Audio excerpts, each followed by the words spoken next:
নমস্কার, বাংলা কাহিনী কথায় আরও একটি নতুন পর্বে আমি প্রীতি আমাদের সকল প্রিয় শ্রোতা বন্ধুকে আন্তরিক সুস্বাগতম জানাচ্ছি। আজকের অলৌকিক গল্পটি অনেক বড় একটি গল্প থেকে ছোট করে তুলে ধরবার চেষ্টা করেছি। তাহলে আসুন আমরা শুনতে থাকি রবার্ট ই হাওয়ার্ডের গল্প আসুর বাণীপালের আগুন। এক সারি ভাঙা চোরা চওড়া দেওয়াল পার করে ওরা পৌঁছালেন মূল নগরের ধ্বংসাবশেষে। বালিতে ঢেকে আছে প্রাচীন নগরের রাস্তাঘাট। এখানে সেখানে দেহের আধখানা দৃশ্যমান করে পড়ে আছে বিশাল বিশাল স্তম্ভ। আপাতত ওদের সামনে একটা চওড়া রাস্তা সোজা চলে গেছে, এমন এক রাস্তা যাকে সময় বা বালির ঝড় বিধ্বস্ত করতে পারেনি। বিস্তৃত রাস্তার শেষ প্রান্তে অবস্থিত বিশাল ভবনটি দেখালেন ভারতীয় বংশোদ্ভূত আমেরিকান স্টিভ। বিস্তৃত বৃহদাকার কালো পাথরের বড় বড় ব্লক দিয়ে নির্মিত এক বিশালাকায় অট্টালিকা। রাস্তাটির মতোই এর গায়েও আঁচড় কাটতে পারেনি বালি বা সময়। শয়তানির আওয়াজ ধর। ইয়ার আলী বেড় করে উঠল অস্বস্তির ভঙ্গিতে। বালের মন্দির, টেম্পল অফ বাল, স্টিভ বলে উঠলেন। জলদি এসো, যা মনে হচ্ছে তাতে বালি সরিয়ে সরিয়ে এখানকার সব মন্দির ঘুরে দেখতে হবে আমাদের মণিমাণিক্য খুঁজে পাওয়ার জন্য। ধুলো বালি জমে থাকা মেঝেতে কারোর পায়ের ছাপ চোখে পড়েনি ওদের। হলের মেঝেতে জমে থাকা অপরিসীম বালুকা রাশি ঠেলে ওরা এগোতে থাকল। স্টিভের মনে একাধিক প্রশ্ন ঘুরপাক খাচ্ছিল। কিভাবে একদল পালিয়ে আসা মানুষ এই শহর নির্মাণ করতে সক্ষম হয়েছিল? কিভাবেই বা তারা শত্রু দেশের এলাকা পার করে এসেছিল? কারণ আসিরিয়া আর আরব সাগরের মরুভূমির মাঝে ছিল ব্যাবিলনিয়ার অবস্থান। আর কোনো জায়গাও ছিল না তাদের যাওয়ার জন্য। পশ্চিম দিকে সিরিয়া এবং সমুদ্র, উত্তর পূর্ব দিকে বিপজ্জনক মেডেস। যুদ্ধবাজ আর্যদের সাহায্য সেই সময়ে ব্যাবিলনের হাতকে শক্ত করে তুলেছিল শত্রু দমনের ক্ষেত্রে। ইয়ার আলী যেমনটা বলেছিল সেটাই ঠিক। একসময় এই এলাকা পরিচিত ছিল উর্বরতার দেশরূপে। মরুদ্যানগুলোর জলে সবুজ হয়ে থাকত চারপাশ। যে ভাঙাচোরা এলাকা তারা এখানে আসার আগে পার হয়ে এসেছেন, সম্ভবত সেখান থেকেই এ নগরের পাথর সংগ্রহ করা হয়েছিল। আল্লাহ আকবার উচ্চারিত হল ইয়ার আলীর মুখে। ছায়া মাখা হলঘর পার হয়ে ওরা হাজির হয়েছে এক বিভৎস দর্শন কালো পাথরের বেদির কাছে। স্টিভও এই ছবি আগে দেখেছেন। এরই নাম বাল। অনেক অনেক সময়কাল আগে ওই কালো বেদির উপর ছটফট করতে থাকা, চিৎকার করতে থাকা নগ্ন মানব শরীর বলি দেওয়া হতো ওই কাঁচা খেকো দেবতার উদ্দেশ্যে। কক্ষে অবস্থিত মূর্তির পেছনের দেওয়ালের গায়ে ছিল একটা সংকীর্ণ দরজা। দুই অভিযাত্রী এবার সেই দরজা পার হলো। দেখা গেল একাধিক স্তম্ভ দিয়ে সাজানো একটা গড়িপথের স্থান, যার সাথে যুক্ত হয়ে আছে অনেকগুলো ধুলাচ্ছন্ন আবছা আলো মাখা কক্ষ। এসব পার করে ওরা উপস্থিত হলেন চওড়া সিঁড়ির ধাপের নিকটে। ঊর্ধ্বমুখী পাথর নির্মিত বিশালাকায় ধাপযুক্ত সিঁড়ির শেষ কোথায় তা বোঝা যাচ্ছে না। চলো সাহেব, চলো। যদিও আপনার ইচ্ছেতে সায় দেওয়ার বিন্দু মাত্র ইচ্ছে আমার নেই, তবুও আমি আপনাকে একাকী জিনের মুখোমুখি হতে দিতে চাই না। ওরা এসে দাঁড়ালো সিঁড়ির একেবারে শেষ ধাপে। বৃহদাকার কক্ষটা এখন ওদের চোখের সামনে উদ্ভাসিত। বিরাট বিরাট পাথরের টালি দিয়ে বানানো মেঝেতে জমে আছে সিঁড়ির মতোই ধুলোর রাশি। পাথরের দেওয়ালের রং একই রকম কালো। কক্ষের কেন্দ্রস্থলে একটা পাথরের মঞ্চ, সেটার গায়ের সাথেও চওড়া ধাপের সিঁড়ি উঠে গেছে ওপরের দিকে। মঞ্চের উপর স্থাপন করা আছে একটা শ্বেত পাথরের সিংহাসন। সেই সিংহাসন থেকে একটা অপার্থিব অভূতুড়ে আলোর উৎস দুই অভিযাত্রীর চোখকে করে দিয়েছে বিস্ফারিত। সিংহাসনে এলিয়ে বসে আছে শ্বেত শুভ্র হাড় বিশিষ্ট একটি মানুষের কঙ্কাল। তার একটি হাত প্রসারিত হয়ে পড়ে আছে মর্মর সিংহাসনের বাহুর ওপর। সেই হাতে জীবন্ত কোনো বস্তুর মতোই দপদপ করে আলোকদ্যুতি বিকিরণ করে চলেছে এক বড় সড় আকারের রক্ত লাল রঙের পাথর। চলো পাথরটা নিয়ে আমরা এখান থেকে কেটে পড়ি। দাঁড়ান।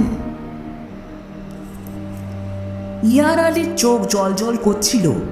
সে তখন আর মনির দিকে তাকিয়ে নেই। ওর চোখ ঘুরে বেড়াচ্ছে কালো উৎকট পাথরের দেওয়ালের গায়ে। স্টিভের চুল খাড়া হয়ে গিয়েছিল সজারুর কাঁটার মতো। উনি জানেন তার সঙ্গীর অভিজ্ঞতা তার থেকে বেশি।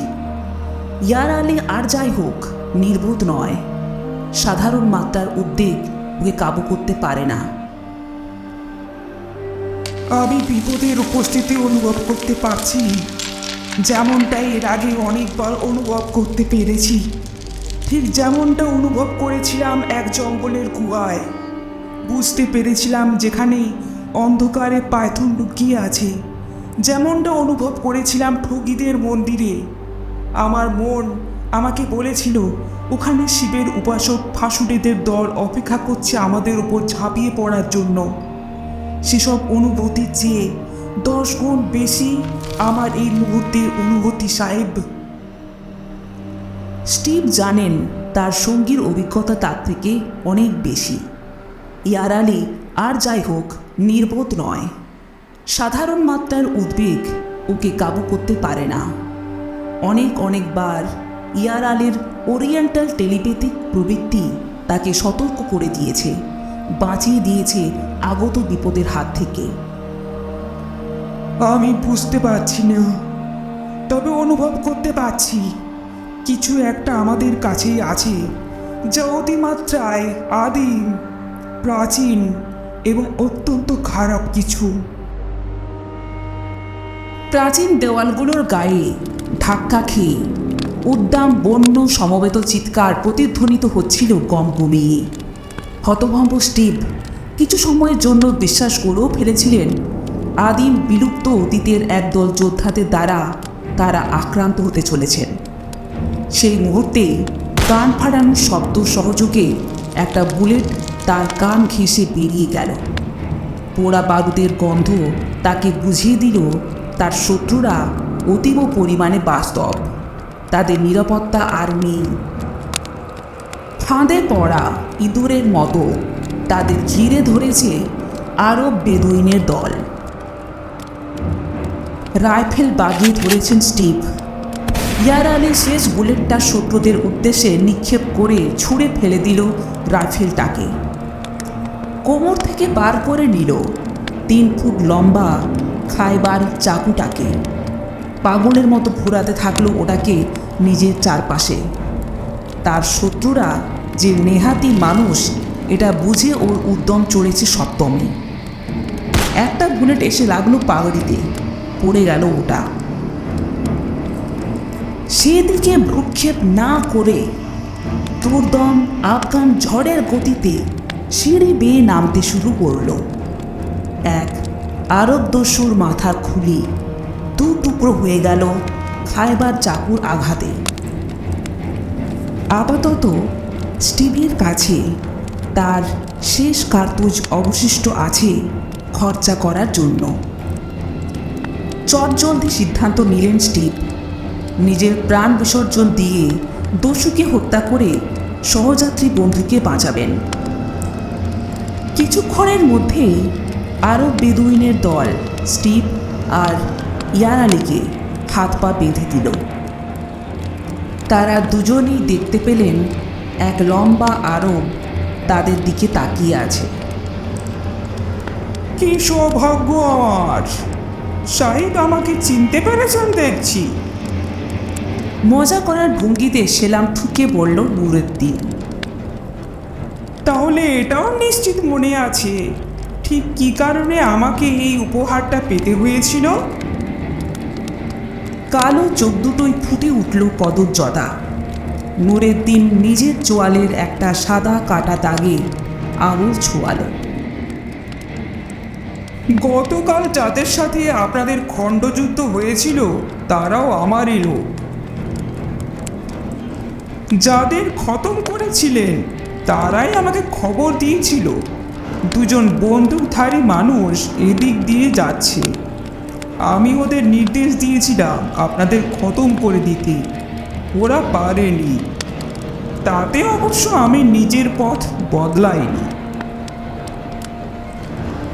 পশ্চিম থেকে এখানে পৌঁছে আপনাদের পায়ের ছাপ দেখতে পাই, অনুসরণ করি। কে জানে বোবাকালা হয়ে গিয়েছিলেন কিনা, আমাদের পিছু পিছু আসার শব্দ শুনতেই পাননি। জয় হোক, পৌঁছে গিয়েছি যেখানে আসবো ভেবেছিলাম। সাথে আপনাকে পেয়ে যাওয়াটা উপরই লাভ। নুরুদ্দিনকে মঞ্চটার দিকে অগ্রসর হতে দেখি দলের এক দাড়িওয়ালা এক চোখ বিশিষ্ট বিশালদেহী পুরুষ বলে উঠল, হুজুর, তাড়াহুড়ো করবেন না। একদা এখানে এক আদিম শয়তান রাজত্ব করত। সেটা ছিল মোহাম্মদের আমল। যখন বাতাস ধাক্কা খেয়ে খেয়ে ঘুরে বেড়াতো এর দেওয়ালের গায়ে, তখন শোনা যেত জিনের চিৎকার। চাঁদের আলোয় দেওয়ালের ওপর ভূতেদের নাচ প্রত্যক্ষ করত এখানকার অধিবাসীরা। মৃত মানুষের এই কালো শহরে হাজার হাজার বছর ধরে কোনো মানুষের সাহস হয়নি পা ফেলার। বছর 50 আগে একজন ঢুকে পড়েছিল এখানে, পালিয়েও যায় পাগলের মতো চিৎকার করতে করতে। বাকি বেদুইনেরাও একই কথা একসাথে বলে উঠল, জনাব নুরুদ্দিন, জিনকে ঘাটাবেন না। ওই অভিশাপ তাদের জন্য যারা এই শহর আক্রমণ করবে, বিশ্বাসীদের জন্য নয়। তা না হলে আমরা এই কক্ষের ভিতর দাঁড়িয়ে আমাদের কাফের শত্রুদের পরাস্ত করতে পারতাম না। উত্তর দিল নুরুদ্দিন। আর এক সাদা দাড়িওয়ালা মরুভূমির দস্যু তার মাথা নেড়ে পড়ল, এই অভিশাপ মোহাম্মদের চেয়ে প্রাচীন। সে সময়ের মানুষেরা কোনো জাতপাত ধর্ম মত মানত না। সভ্যতার সূচনার আদি যুগে কালো পাথরের শহরে বিচরণ করত একদল শয়তান। তারা আমাদের পূর্বপুরুষদের কোনো দিন রেয়াত করেনি। যুদ্ধই ছিল তাদের একমাত্র জবাব সব কিছুর জন্য। নোংরা সেই শহরের কালো দেওয়ালগুলো বারবার ভিজে গেছে রক্তের ফোয়ারায়। উচ্চারিত হয়েছে, প্রতিধ্বনিত হয়েছে অশুভ চিৎকার, আর শিহরণ জাগানো অন্ধকার থেকে উচ্চারিত ফিসফিসানি। এরপর ওই রক্ত পাথরের আগমন হয় নগরটিতে। নগর শাসক সুলতান আসুর বাণীপালের রাজসভায় ছিল এক জাদুকর। কালো জাদুর জ্ঞান তার এতটাই ছিল যে বয়সের ছাপ তাকে কাবু করতে পারেনি। নিজের জন্য সম্মান ও শক্তি অর্জন করার উদ্দেশ্য নিয়ে সেই জাদুকর এক অজানা অজ্ঞাত এলাকার নামে ভয়ঙ্কর গুহায় অন্ধকারে প্রবেশের সাহস দেখিয়েছিলেন। সে এমন এক স্থান যেখানে এর আগে কোনো মানুষের পা পড়েনি। জাহান্নামের হিমায়িত আগুনে পুড়িয়ে বানানো এক অভিশপ্ত পাথর রাখা ছিল সেখানে। এক রাক্ষস ছিল ওই পাথরটার রক্ষক। ভয়ঙ্কর শক্তি সম্পন্ন কালো জাদুর প্রয়োগ করে সেই রাক্ষসটিকে ঘুম পাড়িয়ে দেন জাদুকর। তারপর চুরি করে আনেন ওই দুটি বিচ্ছুরণকারী পাথরটাকে। সুলতান আশুরবাণীপালের আশ্রয়ে থাকা জাদুকর জুথালটান এবার তার নিজস্ব জাদুর প্রয়োগ করেন ওই পাথরের উপর, যার সাহায্যে ওই পাথরের দিকে তাকিয়ে তিনি ভবিষ্যৎ দেখতে পেতেন। উনি নিজে ছাড়া আর কেউ ওই পাথরের দিকে তাকালে অন্ধ হয়ে যেত। নগরের অধিবাসীরা তাদের সুলতানের সম্মানে ওই পাথরকে আশুরবাণীপালের আগুন বলে ডাকত। কিছুদিনের ভেতর গোটা রাজত্ব জুড়ে নানা খারাপ ঘটনা ঘটতে শুরু করে। নগরের অধিবাসীরা বলা বলি শুরু করে এটা সেই রাক্ষস বা জিনের অভিশাপ। স্বয়ং সুলতানেরও ভয় হয়। উনি জাদুকর জুথালটানকে বলে দেন মণিটিকে সেই গুহাতে ফিরিয়ে দিয়ে আসতে, হয়তো তার ফলে রাজত্বের শান্তি ফিরবে। মণিটি ফেরত দেওয়ার ইচ্ছে জাদুকরের বিন্দুমাত্র ছিল না, কারণ এর সাহায্যে প্রাক অ্যাডভাইট যুগের নানান অদ্ভুত রহস্য উনি জানতে পেরেছিলেন। একদিন উনি আশুরবাণীপালের নগর ত্যাগ করে তাদের বিদ্রোহী শহরে পালিয়ে যান পাথরটাকে নিয়ে। শীঘ্রই সেখানে গৃহযুদ্ধ শুরু হয়ে যায়। পাথরটাকে দখল করার কামনা নিয়ে চলতে থাকে সংঘর্ষ। অবশেষে ওই শহরের রাজার দখলে যায় পাথরটা। উনি জাদুকরকে বন্দি করেন এবং অকথ্য নির্যাতন করে মেরে ফেলেন। বয়স্ক সাদা দাড়িওয়ালা বেদুইন আরও বলতে থাকলেন, জুথালটান মরে গেলেন। তার আগে অভিশাপ দিয়ে গেলেন পাথরটার উদ্দেশ্যে, যে তাকে বাঁচাতে পারল না। উনি যে সমস্ত শব্দ জোরে জোরে চিৎকার করে উচ্চারণ করলেন, তাতে গুহায় ঘুমিয়ে থাকা রাক্ষসের উপর ছেয়ে থাকা জাদুর প্রভাব মিলিয়ে গেল। মুক্ত হয়ে গেল সেই দানব। এখনো সেই জিন এখানেই আছে। আমরা যেখানে দাঁড়িয়ে আছি ঠিক এই কক্ষের ভেতরেই। যে কেউই ওই মণিটিকে স্পর্শ করবে তার মৃত্যু অবধারিত। নুরেদ্দিন কারো কথা না শুনে আংটিটাকে খুলে নিল। তৎক্ষণাৎ আরবদের দিক থেকে এক তীক্ষ্ণ অমানবিক চিৎকার শোনা গেল। স্টিভ যেন শুনতে পেলেন অভিশপ্ত পাথরটায় জীবন্ত প্রাণীর মতো কেঁদে উঠল। সম্ভবত তার জেরেই নুরেদ্দিনের হাত থেকে পড়ে গেল ওটা। মেঝের ওপর পড়ে থাকা গাদাখানিক ধুলো জমে থাকা সত্ত্বেও ওটা গড়িয়ে যেতে শুরু করলো পিছনের দেওয়ালের দিকে। দেওয়ালের গায়ে গিয়ে আটকে যেতেই নুরেদ্দিন হাত বাড়ালো আবার।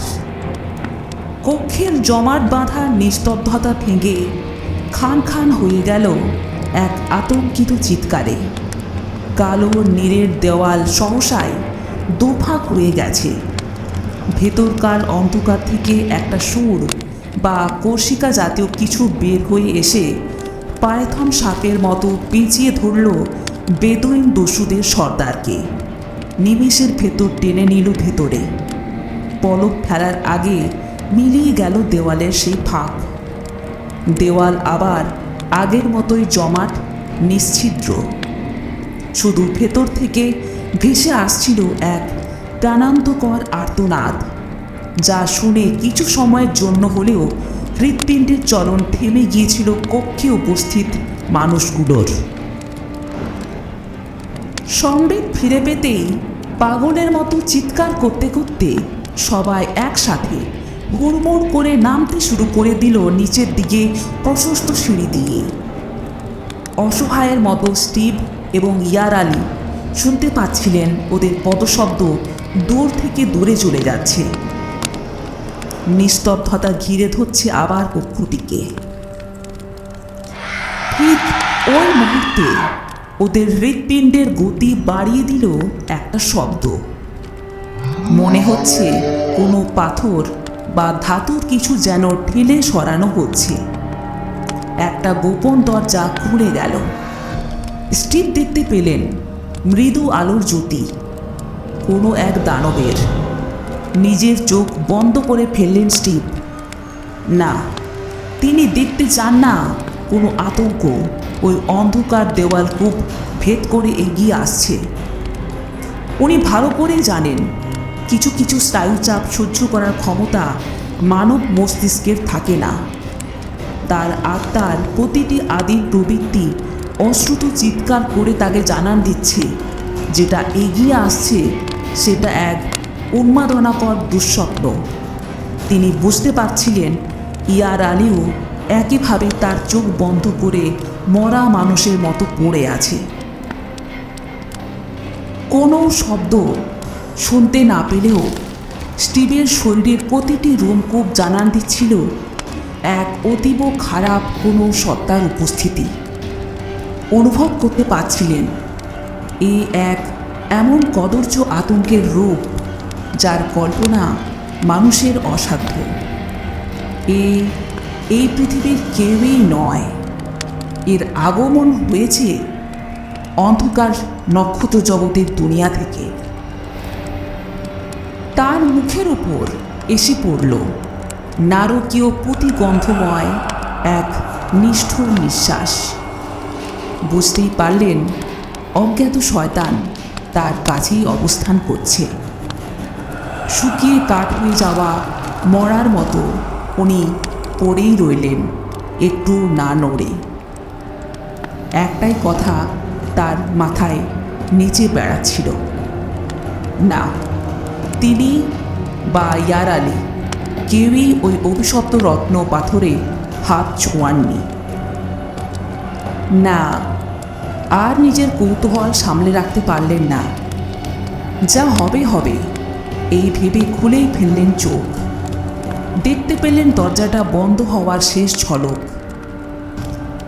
যা দেখতে পেলেন সেটাই যথেষ্ট ছিল তার মস্তিষ্ক বিকৃতির জন্য।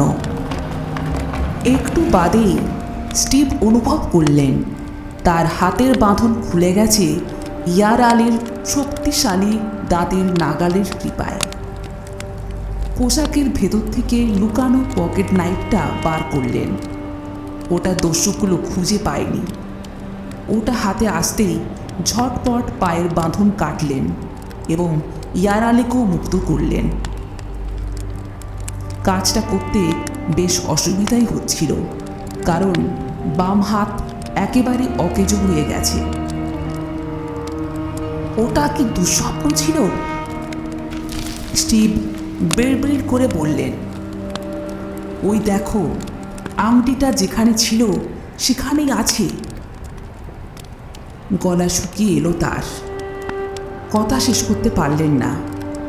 দপ দপ করতে থাকা লাল পাথরটা প্রাচীন সিংহাসনে বসে থাকা কঙ্কালের হাতেই জল জল করছে। কিন্তু সিংহাসনের ভিত্তির কাছে আর একটা জিনিস পড়ে রয়েছে যা আগে ছিল না। নুরুদ্দিন এল মিকরুর কাটা মাথা বিস্ফারিত চোখে তাকিয়ে আছে ছাদের ধূসর আলোর দিকে। রক্তহীন ঠোঁট আর দাঁত বের করা সে মুখে এক ভয়ানক হাসি ফুটে আছে। চোখে নিশ্চিতভাবে এক অপার্থিব আতঙ্কের ছায়া। 3 ইঞ্চি পুরু ধুলো জমে থাকা মেঝেতে পরিষ্কার দেখা যাচ্ছে 3 রকমের দাগ। একটা আংটিটা গড়িয়ে যাওয়ার, দ্বিতীয়টা নুরুদ্দিনের, আংটিটার পিছু পিছু ও ছুটে গিয়েছিল, আর তৃতীয়টা আসা যাওয়া করেছে ওই দেওয়াল থেকে সিংহাসন অবধি। সঠিকভাবে সেই ছাপের বর্ণনা দেওয়া মুশকিল। অতিকায় সেই ছড়ানো পায়ে যে নখ ছিল তা স্পষ্ট বোঝা যাচ্ছে, কিন্তু সেটা কোনো মানুষ বা পশুর পা নয়। ঘোড়ার উপর নড়ে চড়ে বসলেও স্টিভ কোনো উত্তর দিচ্ছিলেন না। ওরা এগিয়ে চললেন উপকূলের দিক লক্ষ্য করে। এই দীর্ঘ ভ্রমণ যে সফল হবে তাতে ওদের কোনো সন্দেহ নেই, কারণ সাথে আছে অতিরিক্ত ঘোড়া ছাড়াও খাবার দাবার ও জল, যা আরব বেদুইনরা পালাবার সময় ফেলে গেছে। আরও অনেকটা পথ পার করে স্টিভ হঠাৎ বললেন, হ্যাঁ, আমি তাকিয়েছিলাম, যদিও সেই ইচ্ছে আমার ছিল না। আমি জানি যতদিন বাঁচব ওই মহাকায় আমার স্বপ্নে হানা দেবে। এক ঝলকের জন্য দেখেছিলাম ওটাকে। একজন মানুষ হিসেবে কোনো পার্থিব জিনিসের সাথে ওটার বর্ণনা তুলনা করা সম্ভব নয়। হে ঈশ্বর, ওটা এই পৃথিবীর কোনো প্রাণী ছিল না। না, আমি পাগলামো করছি না। মানুষ এই পৃথিবীর প্রথম নিয়ন্ত্রক নয়। মানুষের আগেও কিছু সত্তা এখানে ছিল। তারা এখনও লুকিয়ে বসে আছে এই ধরাধামের নানান প্রাচীন স্থাপত্যের আড়ালে। হয়তো ভিন গ্রহীদের উন্নত প্রযুক্তির কারণে আমরা তাদের নিজেদের মাত্রায় দেখতে পাই না। কিছু জাদুকর আয়ত্ত করেছিলেন সেই শক্তি। তার সাহায্যে ওরা তাদের দেখতেও পেতেন, আবার নিজেদের স্বার্থে ব্যবহার করতেও পারতেন। সম্ভবত সেরকমই এক আশিরিয়ান জাদুকর ছিলেন জুথলটান, যিনি এই মহাকায় আদি শয়তানকে উঠিয়ে এনেছিলেন পৃথিবীর অভ্যন্তর থেকে। তাকেই দায়িত্ব দিয়েছিলেন শয়তানের আবাসস্থলে নির্মিত হওয়া এক বিশেষ বস্তুর পাহারা দেওয়ার জন্য। দোস্ত ইয়ার আলী, আজ আমি তোমাকে যা বলবো তা আমি আর কোনোদিন কাউকে বলবো না। হ্যাঁ, আমি দেখেছি তার ঝলক, তার রূপ। ছায়া সদৃশ সে এক মহাকায়, যে সোজা খাড়া হয়ে দাঁড়িয়েছিল একজন মানুষের মতো, কিন্তু দেখতে ছিল ব্যাঙের মতো। ওর পিঠে ছিল ডানা এবং শরীর ও মুখের চারপাশে ছিল সাপের মতো কিলবিল করতে থাকা লম্বা লম্বা সুর। আমি তো ওটাকে দেখেছি পেছন থেকে।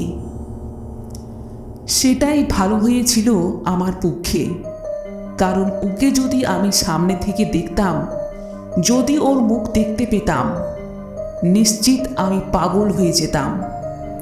সেই বৃদ্ধ আরব ঠিকই বলেছিল। ওটাই সেই দানব যাকে জাদুকর জুথলটন অন্ধকার গুহার ভেতর থেকে মুক্ত করে দিয়েছিল আসুর বাণীপালের আগুনকে রক্ষা করার জন্য।